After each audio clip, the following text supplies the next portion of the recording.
Hi there, and welcome to this episode of reviewing 12 lessons on life I learned from my garden. Okay. I always come back to this book. It's a great book. There's wisdom in here that we can see in the natural world and the mental. I was going to say the universe, but the universe is the natural physical world. All right. Like the law of gestation that we talked about last time. You might be thinking, wow, how the fuck is this shit true? When there's a plant, when there's a seed in the floor, when there's a seed in the soil, there's a time period for it to grow. It's called the gestation period. Okay, for it to grow and sprout. Okay. Same with a baby, with a human baby, an animal baby. When a woman is pregnant, there's 9 months. Okay, 9 months. With your thought, since it's your unique baby, okay, it's your unique baby in your subconscious mind. That's why Neville Goddard calls it the womb. Okay, a womb. The subconscious is the womb of creation. Okay, so that's what Neville Goddard says, and that's what it is. That's what it is. It's just an analogy. Okay, so in lesson 5, I'm gonna read the chapter because the chapter title is profound as well. Okay, sometimes less is more. Prune and cut back on excess, and growth will flourish. So she gives an example, Vivian Gleick gives an example on how some plants, when they grow too much, they topple over, kind of like the tomato plants. You know, tomatoes they're pretty heavy, so you have to like put them on like this kind of vine setup where the vines could grow on it long ways. So when it starts growing upwards, you cut them, right? So it doesn't topple over, and it grows the long ways on the, I forget what the thing is called because I'm not a farmer. But you know what I'm talking about. Like you could say like a wooden fence. A wooden fence, sometimes you can see the plants just grow on it, like grapes. You can see that too, or just vines. They just grow on it.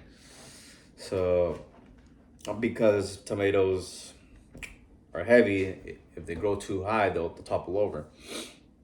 Same thing. Like says, when she's just always busy,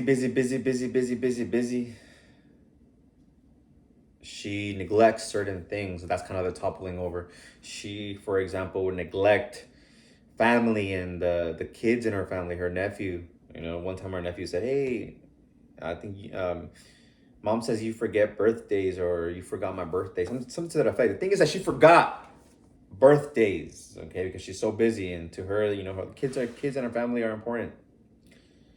And so that's when she realized she was growing too much in a certain area, that it toppled over on what's important, which is her family, her nephews, the kids in her family. She gave a very good explanation of overdoing something, overgrowing in a direction. It's a way to stifle our spiritual growth, or an excuse to stop our spiritual growth. Because the spirit is in, is not without.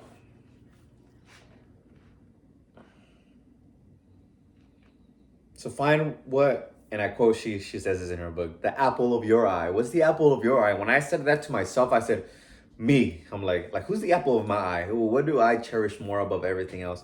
It's me. Because if I don't cherish myself, I cannot give. I cannot be here and give to you. I must be at a good state. Okay, at a good state. I give myself validation so I could come on and be authentic. Okay, and be authentic. So 2 weeks ago, I had gotten sick, but I think it was divine intervention. I had gotten sick and I didn't do videos. Why am I gonna fucking do videos where I'm like, man, energy is low, and I'm coughing and sneezing or whatever, or just just the vibration. I do not want to send that out. Yeah, but still, I still did my gratitude every day. I still meditated, still visualized. Got in a good state, got in a good mood, comfortable state, and visualized.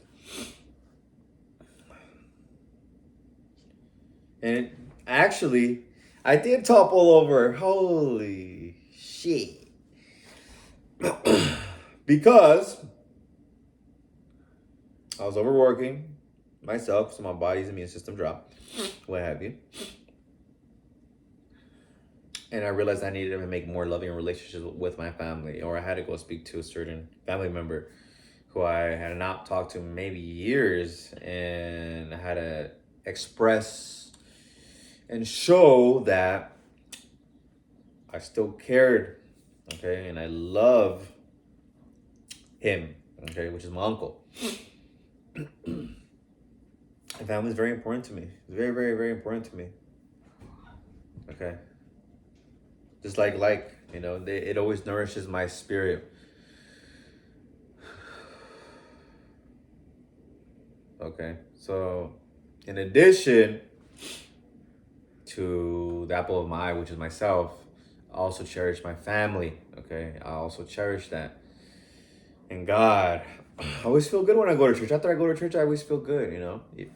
Although I do keep in mind my study of the law of attraction, because I have a slightly different understanding of what prayer is and things like that. Follow my Neville Goddard series. Lately my consciousness empowerment season 2 is on Neville Goddard, and it's amazing. Okay. Okay, so where do you need to prune in life? Where are you doing a little too much? That's something in your life that you cherish, that garners, self-respect, self-love, and fulfillment in your heart,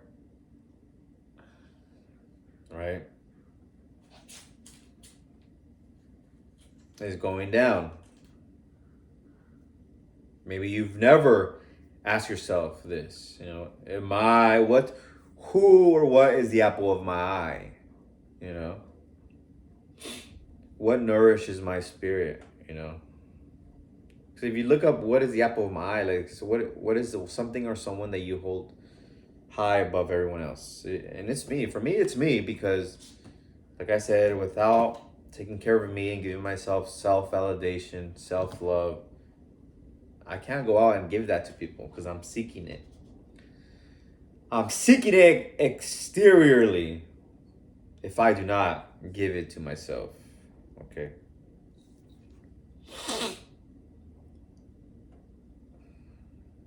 So that's what that means. So this is the lesson. I'm gonna share the last phrase, because she always gives the last phrase, the last little quote at the end is very, very profound.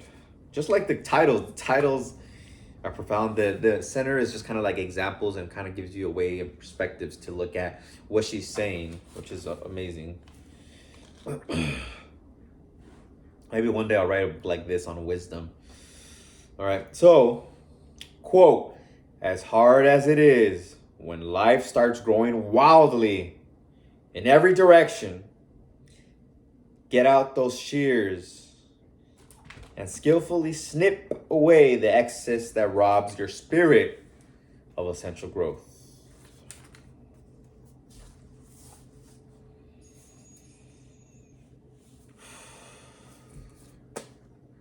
For going back to your center, because she also talks about going back to your center, which is your spirit, your spiritual health, spiritual existence. I meditate. I sit in silence, listen to my higher self. Then what I desire comes up, actually. What I regret sometimes comes up if I'm living in a bad way. Even the conscious mind will tell you. Your conscience, the deciphering mechanism of what's right and wrong will tell you. Gratitude and exercise. Okay, gratitude. and exercise because they put me in a good mood, a good fucking vibration, okay? But going back to spirit, just to focus on spirit, it'll be sitting in silence, listening to my heart and my higher self, and doing meditation,